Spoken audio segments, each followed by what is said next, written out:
안녕하세요. 오늘은 뷰 3 CDM 방식을 이용해서 초간단 앱을 만들어 보려고 합니다. 이번에 제가 프로젝트를 수행하면서 뷰 3를 경험을 했는데요. 한 과장님이 JSP와 뷰를 아주 절묘하게 조합해서 뼈대를 잘 잡아 놓은 프로젝트를 경험을 했어요. 그래서 하다 보니까 뷰가 상당히 재밌더라고요. 그래서 뷰를 한 번 더 살짝 공부해보자 해서 토이 프로젝트를 만들어 보기로 했습니다. 요새는 GPT가 뭐 제미나이나 GPT나 이런 게 많이 있잖아요. 그래서 그런 거에서 물어보니까 뷰는 CDM 방식하고 NPM 방식이 있다고 하더라고요. 그래서 첫 번째 CDM 방식으로 해볼 건데, CDM 방식은 JS를 직접 만드는 방식이라고 하더라고요. 그래서 별도의 클라이언트 프로젝트가 필요 없고요. 하나의 프로젝트로 뷰 3를 구현할 수 있는 방식이 CDM 방식이라고 합니다. npm 방식은 Node.js를 이용해 가지고 클라이언트 프로젝트를 하나 더 따는 거예요. 그래서 백단 프로젝트하고 프론트단 프로젝트 두 개를 가지고 만드는 방법이 npm 방식이고, npm 방식은 확장자가 .view 확장자 파일을 만들어서 얘를 빌드를 해서 JS를 떨어뜨려서 실제로 서비스를 하는 방식이 npm 방식이고, CDM 방식은 직접 JS로 만들어서 서비스를 하는 방식이라고 GPT가 얘기를 하더라고요. 그래서 오늘은 첫 번째 방식으로 일단 한번 만들어 보도록 하겠습니다. 프로젝트 구성은 JDK 24를 사용했고요. 인텔리제이, 그 다음에 DB는 SQLite를 썼어요. SQLite를 써서 간단하게 만들어 보고요. 뷰는 뷰3를 사용하도록 하겠습니다. 먼저 OpenJDK 24를 설치합니다. 해당 사이트에 가시면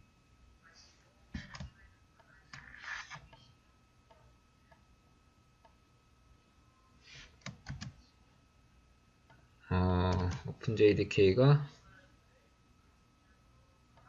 이게 사이트가 안 먹었네요. 그죠? 이렇게 검색을 하시면 JDK 사이트로 가거든요. 여기서 zip 파일을 다운로드 받아서 설치를 했습니다. 그래서 OpenJDK를 제가 C에다 이렇게 JDK24를 설치를 했고요. 그 다음에 인텔리제이를 설치했는데, 요새 인텔리제이가 옛날에는 커뮤니티 버전하고 얼티밋 버전이 별도로 있었는데 지금은 통합돼서 나온다고 하더라고요. 그래서 그냥 깔면 된다고 합니다. 그래서 저도 내려받아서 인텔리제이를 설치를 했습니다. 인텔리제이를 설치한 다음에 저는 프로젝트를 만들면 되는데, 프로젝트는 스프링 부트로 만들 거예요. 그래서 스타트 스프링 IO라는 곳에 들어가서 이니셜라이저를 구성을 합니다. 저는 그래들과 자바로 구성했고, 스프링 부트 버전은 3.5.10으로 구성했고요.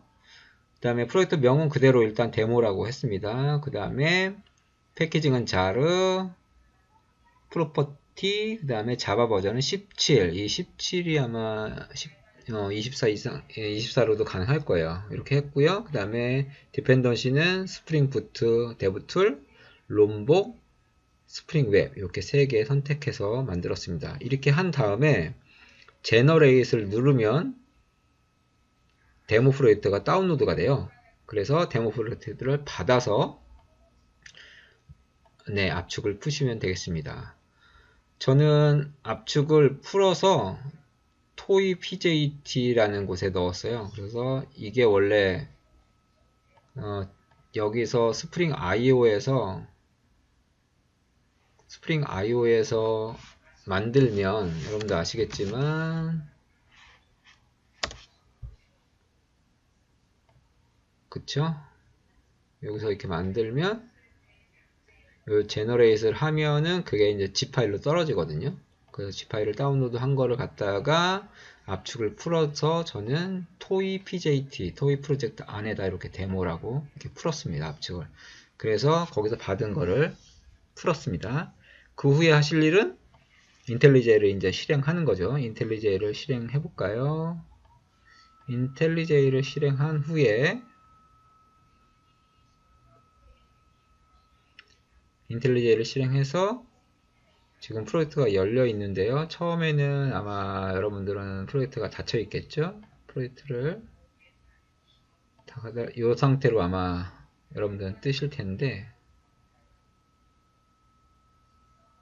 네, 이 상태로 뜰 때 열기를 누르면 프로젝트를 선택할 수가 있고, 저는 한번 열어놨기 때문에 이 프로젝트가 보이시죠? 그래서 열기를 눌러서 압축을 풀어놓은 프로젝트를 하는 겁니다. 선택하시면 돼요. 그럼 이렇게 열리게 되겠습니다. 자, 그러면 프로젝트가 열렸으니까 처음에 할 일은 뭐냐면 저희가 이제는 빌드 그래드를 편집을 해야 되는데, 기본적으로 앞단에서 이렇게 선택한 게 이제 설정이 빌드 그래드에 포함이 되어 있을 거예요. build.gradle 파일에.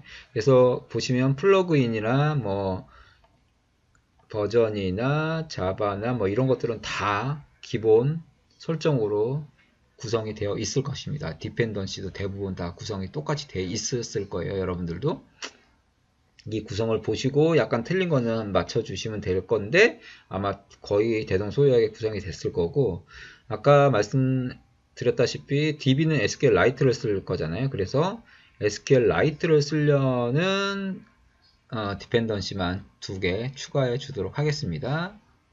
이 추가하는 디펜던시는 요거 2개죠. 여기 넣어놨네요. 제가 이렇게 2개 디펜던시를 추가하면 되겠습니다. 요 자료는 제 블로그에 올라가 있으니까 블로그에서 찾아서 동영상 보실 때 참고하시면 되겠습니다. 그 다음에 디펜던시를 추가를 하면, 여기서 디펜던시를 수정을 하면 여기에 이제는 그 그래들 화면이 뜨죠. 버튼 같은 게. 예를 들어서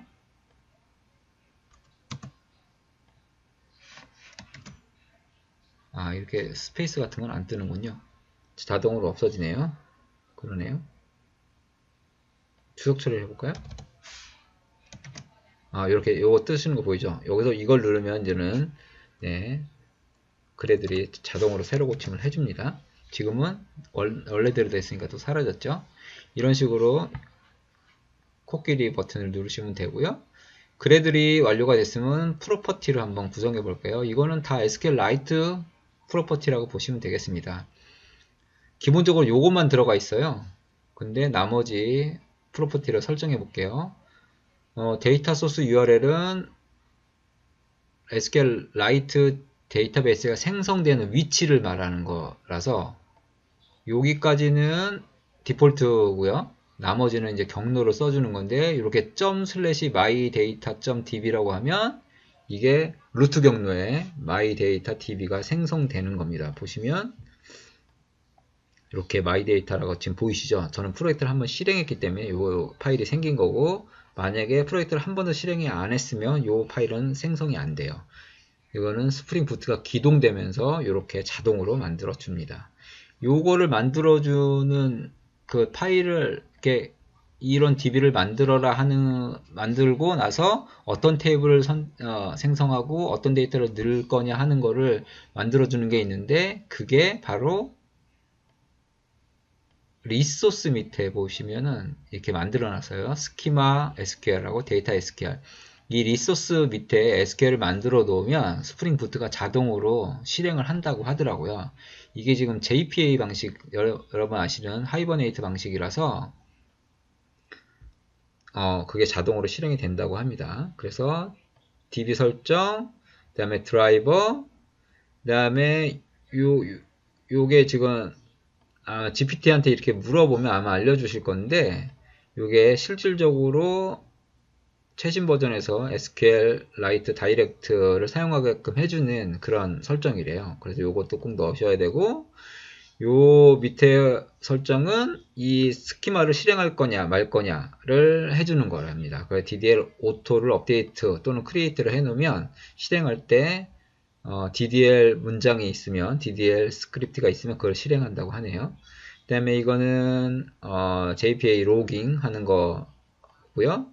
그 다음에 이 밑에는 뭐냐면 초기화를 할 거냐, 초기화를 항상 할 거냐, 뭐 초기화를 할 거냐 말 거냐, 뭐 이런 걸 설정하는 거라는데, 정확한 그 설명은, 이 부분에 대한 정확한 설명은 GPT한테 한번 가서 물어보시면 잘 알려주실 거라고 보입니다. 그리고 맨 마지막에 이거는 이 SQL에 들어있는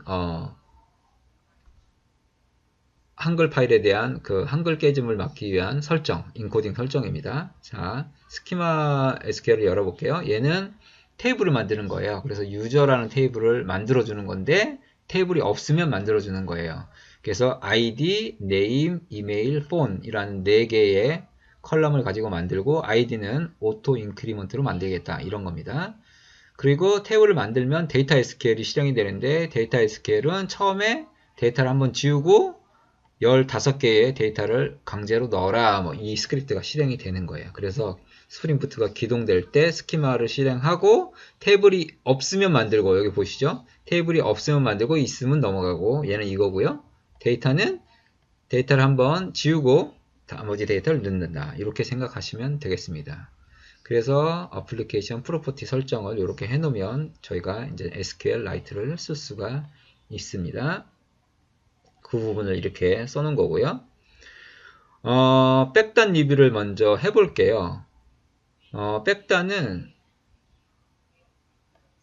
많이 없는데, 자바 쪽을 열어보면 요 데모 어플리케이션은 스프링 부트가 자동으로 만들어주는 거 여러분들 아시죠? 자동으로 만들어주니까 저희가 신경 쓸 필요는 없습니다. 현재 프로젝트에서는 그대로 두시면 되고, 유저라는 거는 오브젝트, 그러니까 유저 테이블 객체라고 생각하시면 돼요. 요 스키마에서 만드는 요 테이블의 객체라고 생각하시면 됩니다.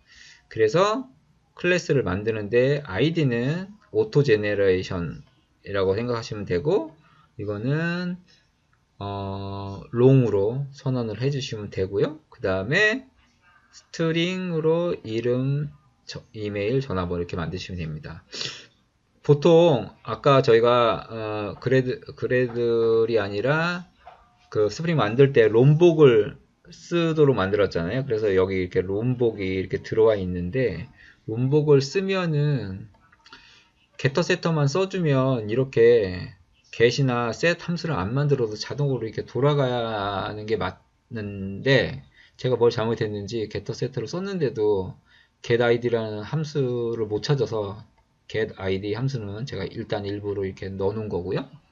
이렇게 해서 오브젝트를 만들고, 그 다음에 레파지토리를 만드는데, JPA는 레파지토리가 아주 간단해요. 그냥 이 JPA 레파지토리를 상속받은 유저 레파지토리를 만들면 안쪽에는 소스를 하나도 안 넣어도 기본적으로 전체 찾기, 하나 찾기, 저장하기, 이 세 개는 기본적으로 수행을 할 수가 있습니다. 아무런 코딩이 없어도 JPA가 알아서 해줘요.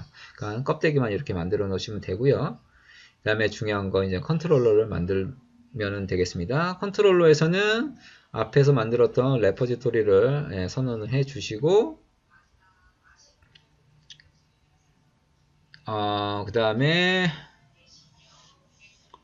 컨트롤러는 이렇게 REST 컨트롤러로 선언을 해 주시면, 이 REST 컨트롤러를 선언을 하면 이 나중에 얘네들이 다 제이선으로 알아서 넘어간다고 하더라고요.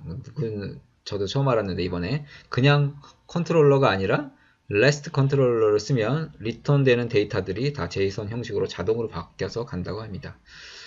백단은 리스트, 목록을 만드는 거 하고, 그 다음에 상세, 데이터 하나 보여주는 거 하고, 그 다음에 저장하는 거, 없으면 인서트, 있으면 업데이트. 얘 세이브가 그걸 자동으로 해준다고 하네요. 여기에 지금 세이브를 해준다고 되어 있잖아요. 이 세이브가 실질적으로 레파지토리 세이브를 하면 없으면 인서트를 하고 있으면 수정을 한답니다. 그 다음에 삭제는 delete by id, id로 삭제를 하는 거죠. 이렇게 구성을 하면 그냥 끝나요. 이렇게 구성을 하면 끝납니다. 이 부분은 제가 안 넣어놔도, 제가 소스를 압축해서 여기에다 올릴 거기 때문에 안 넣어놔도 여러분들이 그 소스를 풀어서 보시면, 이 부분은 찾을 수가 있을 거예요. 그래서 천천히 보면 리스트 get으로 리스트를 만들었고, 그 다음에 상세도 get으로 만들었고, id를 던져서 find by id로 하나만 데이터를 가져오는 걸 했고요. 여기는 find all 전체 가져오는 걸 했고요. 그쵸? 그 다음에 근데 전체 가져올 때 여기 지금 보이시나요? 페이지 어글 쓴 거? 페이징 처리를 한 거예요. 이거는 페이징 처리를 하는 게 아주 간단합니다. 스프링 부트에서는 이렇게 선언만 해주면 자동으로 페이징 처리를 해줘요. 그리고 세이브 할 때는 request body에서 화면에 있는 거를 전부 받아서 그거를 받아서 객체로 던져주면 세이브가 알아서 세이브를 해주고요. JPA가. 그 다음에 딜리트 할 때도 ID 한 건을 받아서 딜리트 바이 아이디로 해당 데이터를 삭제하는 이렇게 해서 백단이 구성이 되겠습니다. 백단 구성은 굉장히 간단하죠. 유저 레퍼지토리, 유저 컨트롤러 이렇게 세 개만 있으면 백단이 구성이 됩니다. 자, 그럼 프론트 단을 볼까요?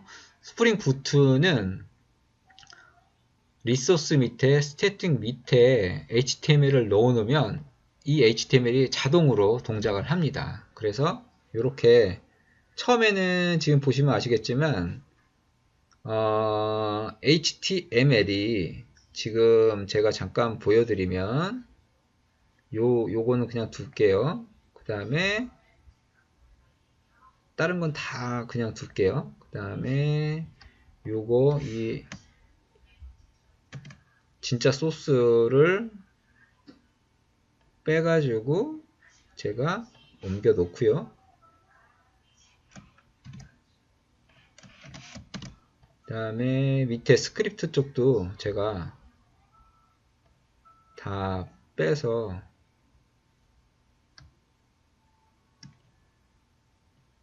옮겨 놓겠습니다. 이쪽 스크립트도. 이 스크립트도 제가 이렇게 빼놓을게요. 그 다음에 저장을 한번 여기서 OK 뷰 3라고 이렇게 넣고 저장을 한 다음에 얘를 돌려보겠습니다. 이거는 디버깅, 이거는 실행 아시죠?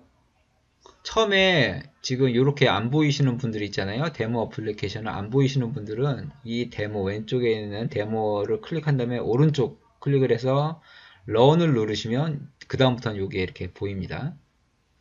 자, 지금 실행이 되고 있는데요. 지금 실행될 때 잠깐 보여드리면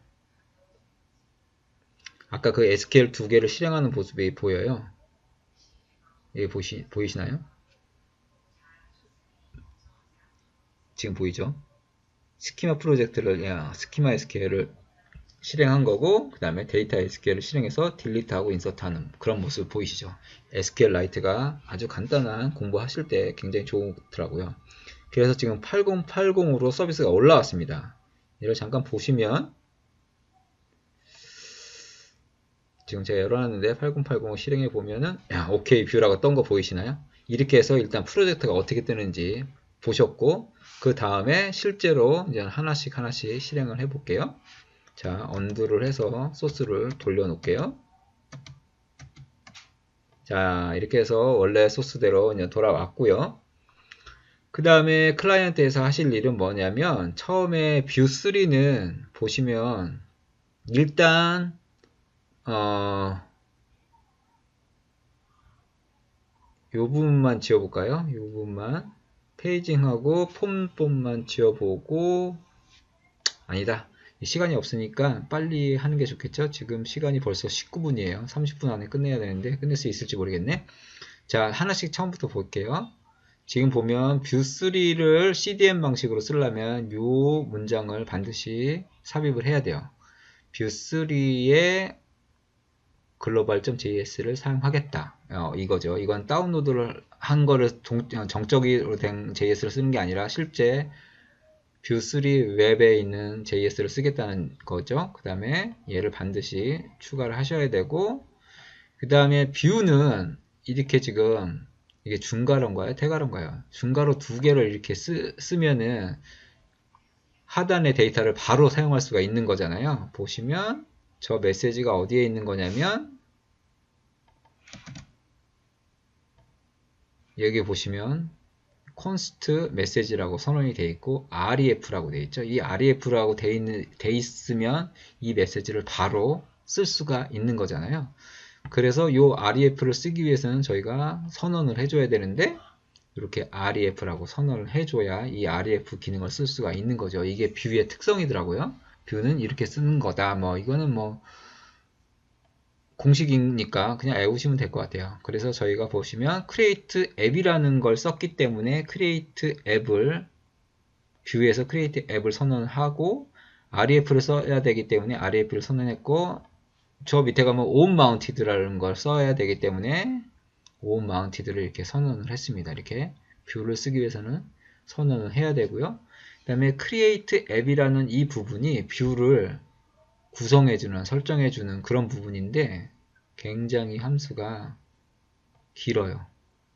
보시면 여기까지 다 있다고 보시면 됩니다. 그래서 create app을 하고 .mount 해서 하면은 이것도 공식인데 .mount해서 샵 그러니까 app이라는 id를 설정을 해주면 얘가 view3로 만들어지면서 동작을 하는데 저 앱은 뭐냐면 이거죠. 그쵸? 요게 되는 겁니다. 이게 어디 또 있나? 없죠. 이게 앱으로 view3로 구성이 되는 거예요. 자, 그 다음 설정을 또 보면 요거는 요 페이징하고 요거는 좀 이따 볼게요. 먼저 그냥 볼까요? 지금 보면 메시지나 카운트나 다 변수고 변수를 직접 사용할 수 있게 중괄호를 이렇게 표시를 했고요. 그 다음에 뷰는 골뱅이 클릭이라고 이렇게 하면 골뱅이 클릭 보이시나요? 골뱅이 클릭이라고 하면 이 함수를 쓰는 거예요. 보면 밑에 카운트 함수라는 게 있을 거고요. 카운트 있죠? 카운트 변수네요. 이거는 함수가 아니라 그 다음에 서치는 함수로 되어 있죠. 이렇게 되어 있고 지금 보시면은 카운트는 변수로서 되어 있고 그 다음에 서치는 함수로 되어 있는데 함수는 뷰3에서 함수는 이런 식으로 쓰더라고요. 이것도 무슨 공식인 것 같은데 이렇게 쓰게 되네요. 이 괄호 안에는 이제는 변수를 파라미터를 받을 수 있는 거고요. 이렇게 해서 쓰면 되고 중요한 거는 뷰3에서는 이렇게 변수든 함수든 선언을 하면 맨 마지막에 리턴에 이렇게 다 선언을 해줘야 돼요. 그래야지 사용할 수가 있더라고요. 그래서 정의된 변수나 함수는 다 이렇게 리턴에 넣어준다. 이렇게 기억을 하시면 되겠습니다. 그래서 이렇게 변수 함수 넣어주고 실제로 목록 부분은 요 부분인데 여기 보시면 아시겠지만 users라는 변수를 포문을 돌리면서 유저에 담아서 유저에 담겨 있는 거에 대한 데이터를 뿌리는 건데 뷰는 이 v-4 요게 하나의 또 공식이에요. 함수예요. v-4 또는 v-if if문은 v-if를 쓰고 v4는 포문을 돌려주는 거거든요.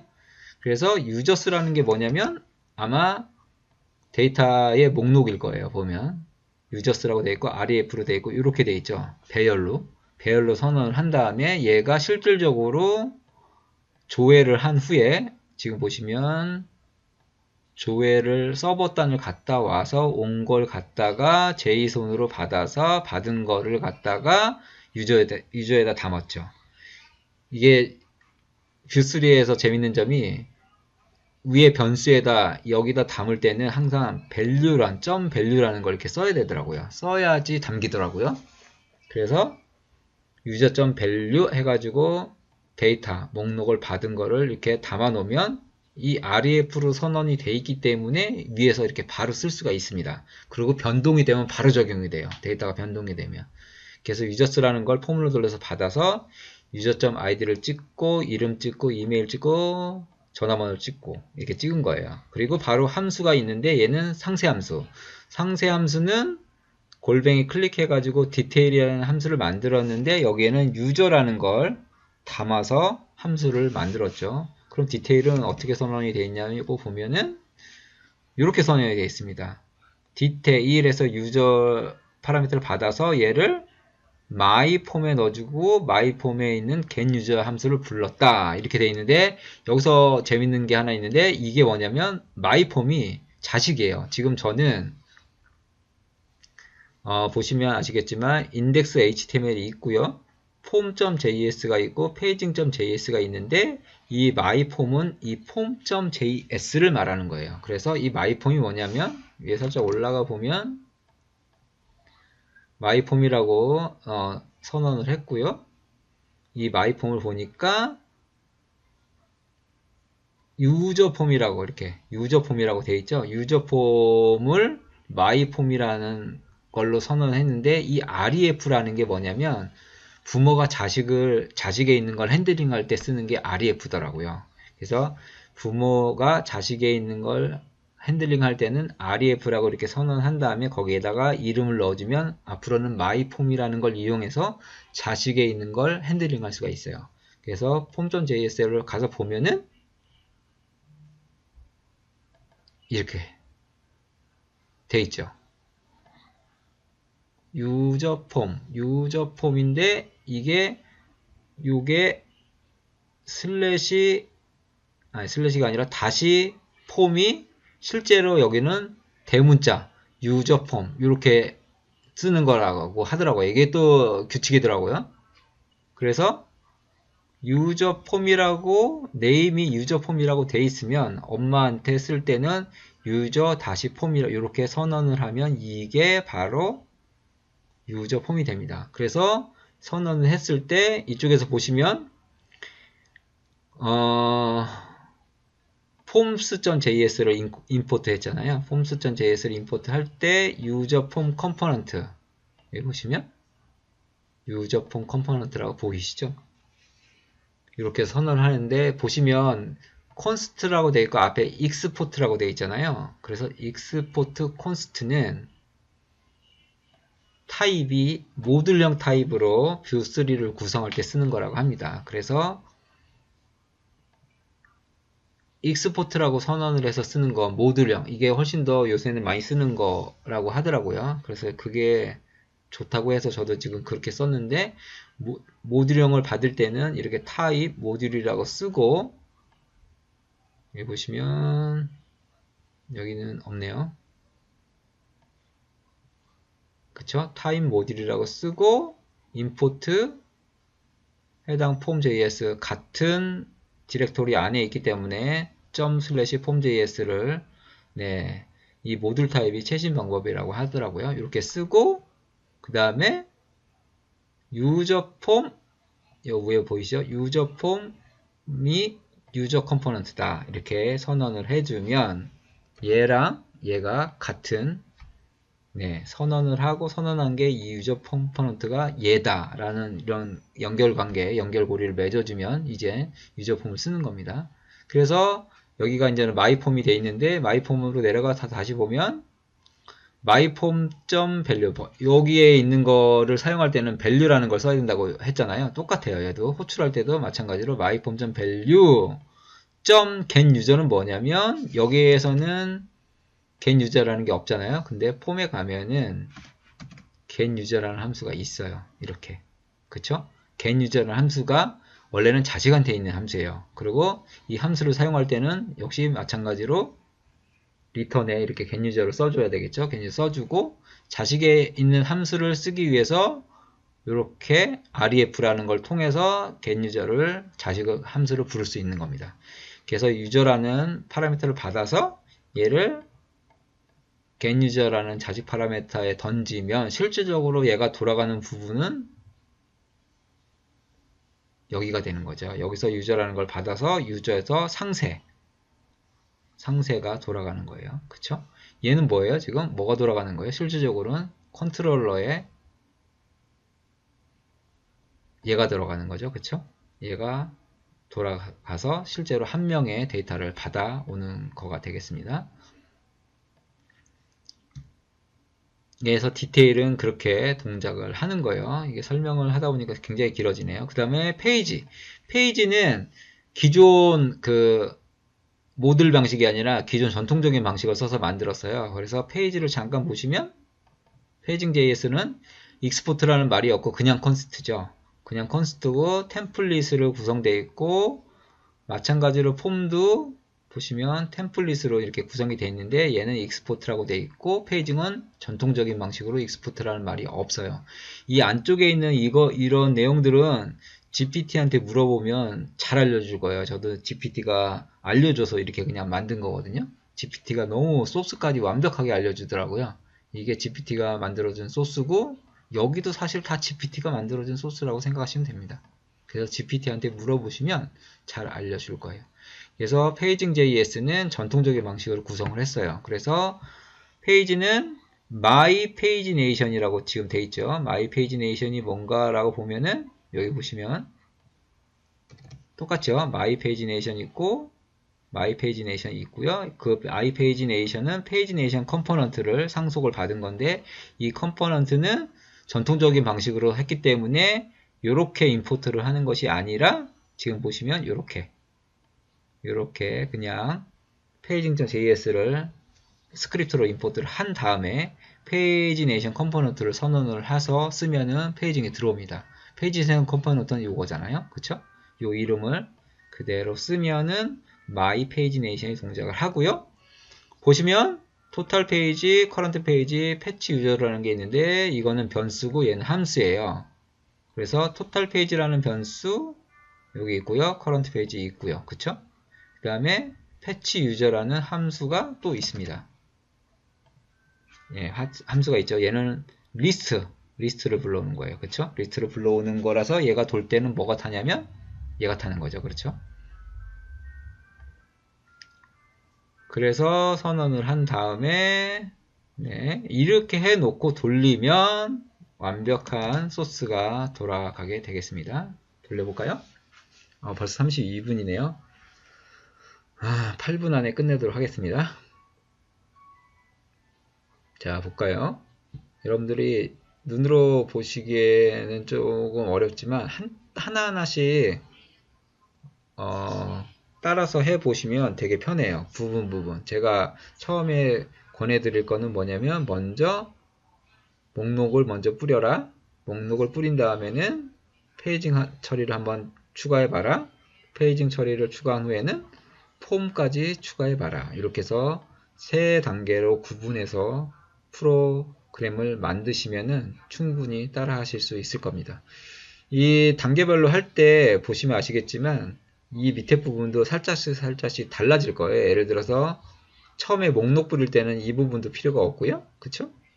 이 컴포넌트도 필요가 없으니까 빠져 있을 거고 그 다음에 요런 건 있겠죠. 로딩, 토탈 페이지 있을 거고, 마이 폼은 없을 거고요. 처음에는.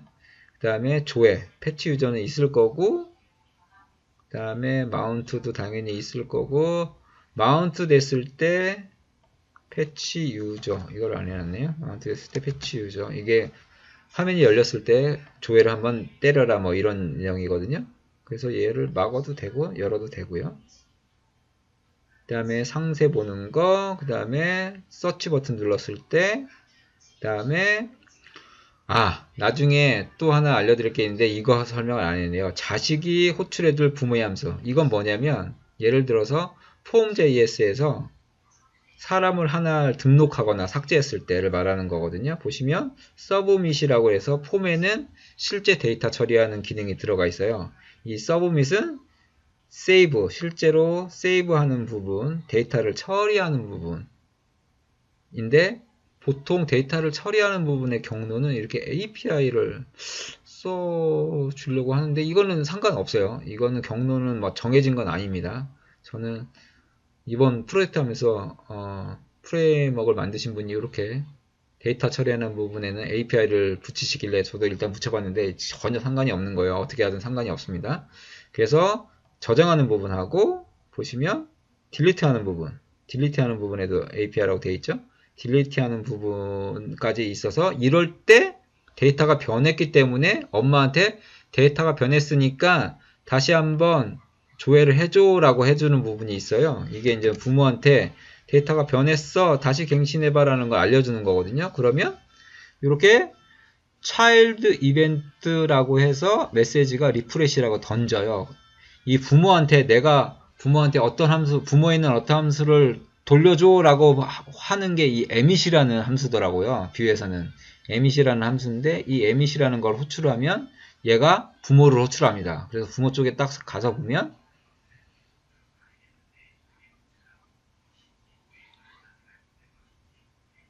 여기 보시면 차일드 이벤트라고 이렇게 보이시죠?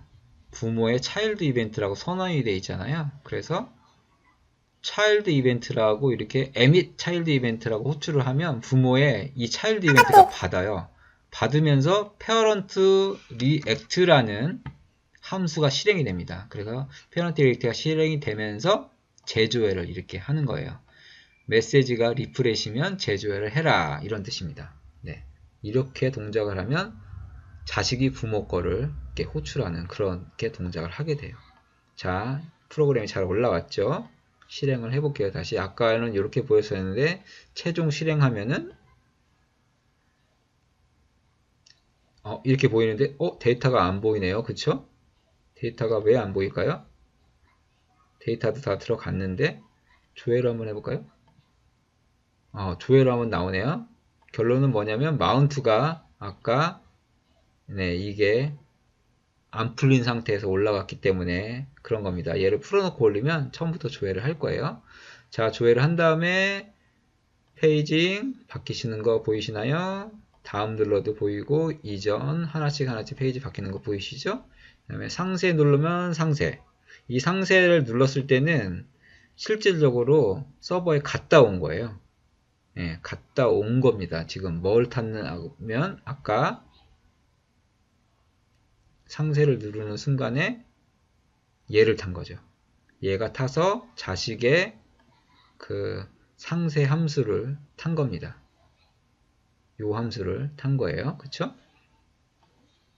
보이시나요? 자, 그럼 추가를 한번 해볼까요? 초기화를 하고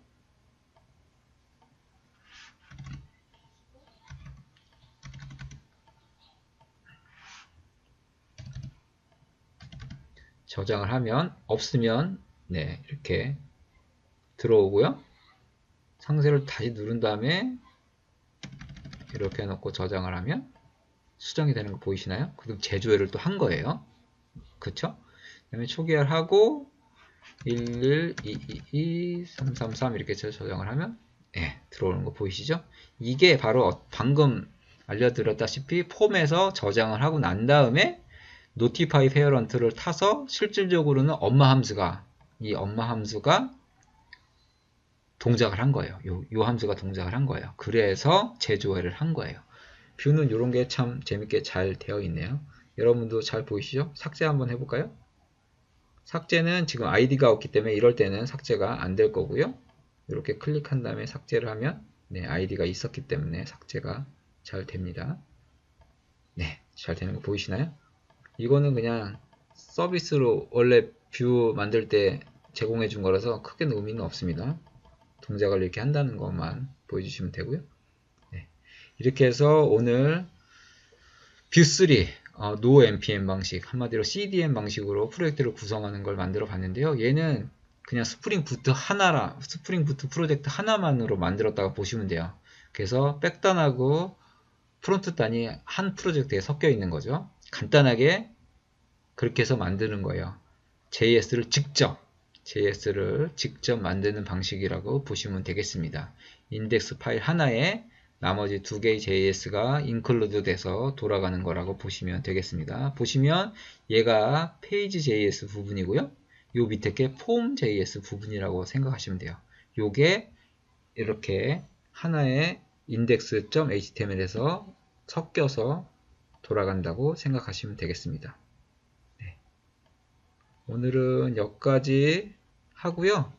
이 소스는 제가 압축해서 여기에 올려 드릴 테니까 동영상이 배포가 되면 참고해서 같이 보시면서 작업을 해 보시길 바라겠습니다. 그러면 오늘은 여기서 마칠게요. 조금 속도가 빨랐더라도 천천히 따라 하시면 충분히 이런 초간단 앱은 만드실 수 있으실 겁니다. 그럼 다음에는 npm 방식으로 만드는 거 가지고 한번 짧게 또 설명해 드릴게요. 감사합니다.